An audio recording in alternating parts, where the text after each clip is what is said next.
The movie kicks off with two police officers named Roland and Johnny. They're on the lookout for a troublesome gang involved in illegal activities. When they try to apprehend the gang, things take a violent turn as the criminals resist arrest, leading to a fierce gunfight.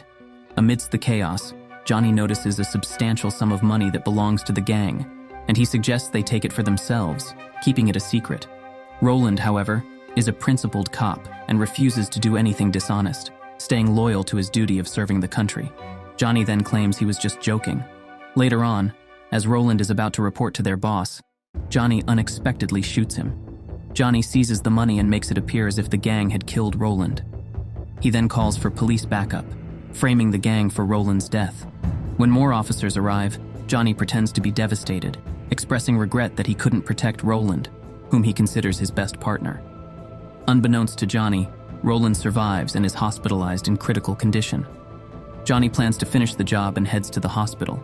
However, when he arrives at Roland's room, a nurse is present, forcing Johnny to hide. Roland, in his weakened state, realizes Johnny's intentions.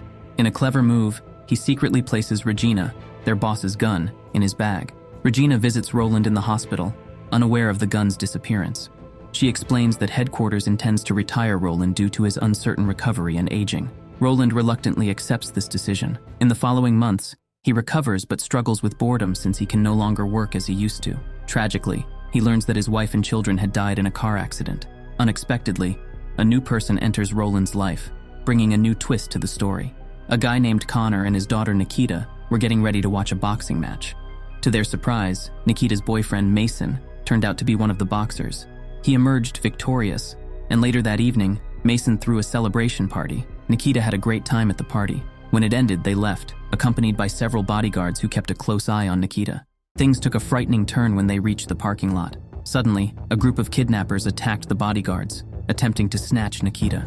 Amid the chaos, Mason did something unexpected. He abandoned Nikita and fled. While the fight between the bodyguards and kidnappers raged on, the kidnappers tried to seize Nikita. Fortunately, she fought back and eventually broke free from their grasp, escaping the danger. The next day, Nikita's dad, Connor, reached out to his best friend, Roland, who hadn't been working for a while. Connor invited Roland to visit him in a distant town since they hadn't seen each other in a long time. Roland agreed, and Connor had a private driver pick him up and take him straight to his house. During the ride, the driver noticed some bullies bothering his younger sibling. Unable to tolerate it, he confronted the bullies, who wasted no time in attacking him. Roland, not one to stand by, jumped in to assist. Shortly after, Roland arrived at Connor's place. He was absolutely thrilled to see his friend and gave him a warm welcome. After catching up on recent events, Roland finally asked the big question: why had Connor brought him all the way out here? Connor explained that not too long ago, his daughter Nikita had narrowly escaped a kidnapping attempt. He suspected that the culprits were hired by his business rival, a wealthy oil tycoon engaging in some shady dealings. Recognizing the need for top-notch bodyguards, Connor decided to offer Roland the job, knowing his exceptional skills. At that moment, Roland was without a job, so he eagerly accepted the opportunity.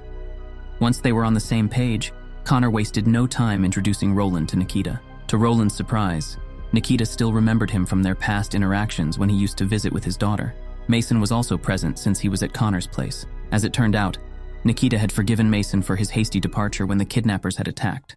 The next day, Roland assumed his role as Nikita's bodyguard. To ensure her safety, he had Nikita wear a necklace equipped with a tracking device. But Roland didn't stop there. He gathered all the necessary gear, including weapons, and had security cameras installed throughout Connor's house. One night, while Roland was at a nightclub with Nikita, Mason, and their friends, they encountered Frost, the leader of a mafia crew. Roland noticed Mason receiving a message from Frost and stepping into another room. It turned out that Mason worked closely with Frost as his right-hand man. However, Mason's intentions towards Nikita weren't genuine. He was merely using her for his own advantage.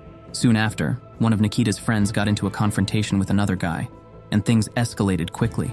Roland intervened, urging the guy to back off, but he responded with hostility, hurling insults. Roland wasn't about to let that slide, and a heated confrontation ensued, with Roland teaching the guy and his friends a valuable lesson.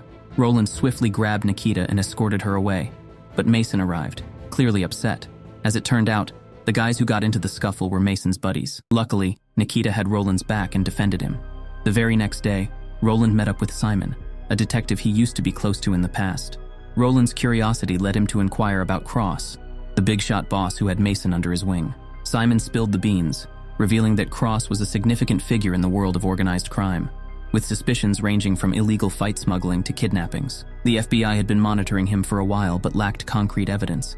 Simon also mentioned that the Cross family had a long-standing feud with Connor, dating back to a land dispute. Simon had a hunch that Cross might have some sinister plans involving Nikita, so he asked Roland to join forces and assist. Speaking of Nikita, she spent time with Connor and expressed her admiration for Roland's style, finding him both impressive and highly dependable. She even admitted feeling safer with him than with Mason, despite Mason's boxing skills. In the afternoon, Nikita visited Roland's place and reminisced about Roland's child, who had been her childhood buddy. She felt a deep sadness over the unexpected loss of Roland's child and wife. While missing his family every day, believed in moving forward without regrets. They had a heartfelt conversation, during which Nikita shared how secure she felt when she was in Roland's company. Later in the evening, Nikita returned to the nightclub, this time without Mason or his pals. Roland was there, observing from a distance. When Nikita finished her drinks, she became rather tipsy and opened up about feeling liberated when she wasn't with Mason. In her somewhat tipsy state, Nikita blurted out that she felt her heart was leaning towards Roland, who responded with a secret smile, feeling the same way. Unbeknownst to them, Mason watched from his car, visibly annoyed. Nikita growing closer to her own bodyguard didn't sit well with him. The following day, Roland discreetly tailed Mason's car. During that time, Mason met up with Cross and his top henchman. It turned out that Cross had given Mason a mission to take Nikita somewhere, as he had sinister plans to kidnap her. Cross insisted that Nikita had to go alone, and Roland must remain oblivious to the plan. Roland observed their meeting from a distance but couldn't hear their conversation. Afterward, Mason headed straight to Nikita's house and hurried her, explaining that Roland wasn't around. Nikita questioned why Mason had suddenly asked her out when she was supposed to be with Roland. Mason claimed he wanted some alone time with her, free from interruptions. Unbeknownst to them, Roland was still tailing them, keeping a close eye on Mason's car. Roland was determined to uncover Cross's scheme. Back to Mason, his car was halted by a group of Cross's men. Cross had nefarious intentions, aiming to kidnap Nikita. Roland caught wind of the plan and sprang into action, engaging in a shootout with Cross's men. Unfortunately, two of them managed to seize Nikita and swiftly departed, inadvertently ripping off her GPS necklace and discarding it. As if that wasn't enough, the police arrived on the scene and apprehended Roland in the midst of the chaos. At the police station, Simon, Roland's trusted buddy and a detective, was the one handling the situation. During the questioning, Rollins disclosed the urgent need to escape because Nikita had been seized by Cross's henchmen. After some back and forth, Simon cut Rollins some slack and allowed him to go. Meanwhile, Connor received a call from Cross, who revealed that he had Nikita. Cross demanded a hefty ransom of $5 million in cash and Connor's land certificate, which held valuable resources like oil and uranium. Cross argued that the land, once owned by Connor's father, should have been his, but Connor had taken it, amassing great wealth that would endure for generations. Cross issued a menacing threat, insisting that Connor comply by the following night and refrain from involving the police. Shortly afterward, Simon visited Connor, expressing his desire to help find Nikita. However, Connor was rattled by Cross's threats and remained tight-lipped. Simon also inquired about Roland's whereabouts, but Connor had no information as Roland had yet to appear. Meanwhile, Roland visited the driver who had been with his sister in the past. He inquired whether the driver had ever taken Nikita to Mason's place. The driver confirmed and offered to take Roland there. Subsequently, Roland and the driver arrived at Mason's place. Roland handled Mason's associates, who were, in fact, part of Cross's crew.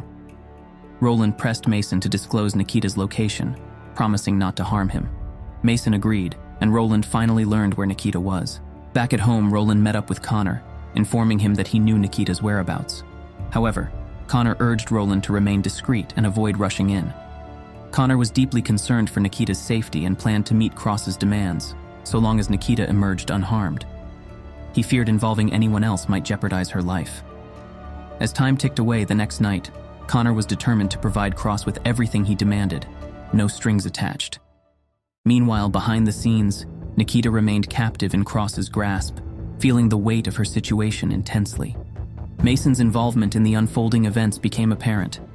Cross and his gang rushed to bring Nikita to the designated meeting spot, suspecting that Connor was waiting. In a nutshell, Connor met Cross and his crew there, handing over the suitcase with the requested items. Cross instructed Mason to inspect the contents. But here's the twist. Roland also arrived on the scene, wasting no time in neutralizing the snipers Cross had stationed for protection. Once the money, diamonds, and land certificates were approved, Cross ordered his crew, including the snipers, to eliminate Connor. At this critical juncture, Connor managed to corner Cross. Just when it seemed Connor was about to deal the final blow, Simon and the police arrived, putting a halt to the escalating situation. Meanwhile, Roland embarked on a mission to rescue Nikita, who was being transported to Cross's main hideout by his top henchman. It boiled down to a one-on-one showdown between Roland and Cross's right-hand man, and it was evident that Roland had the upper hand. In summary, Roland successfully rescued Nikita from the dire situation. Simultaneously, Simon, who had been surveilling Cross for some time, apprehended him. Roland had tipped off Simon, prompting his timely arrival on the scene. The movie concludes with this dramatic sequence. The moral lesson conveyed in this film underscores the importance of keeping track of your GPS necklace, as neglecting it might lead to unexpected encounters with the mafia and life-threatening showdowns.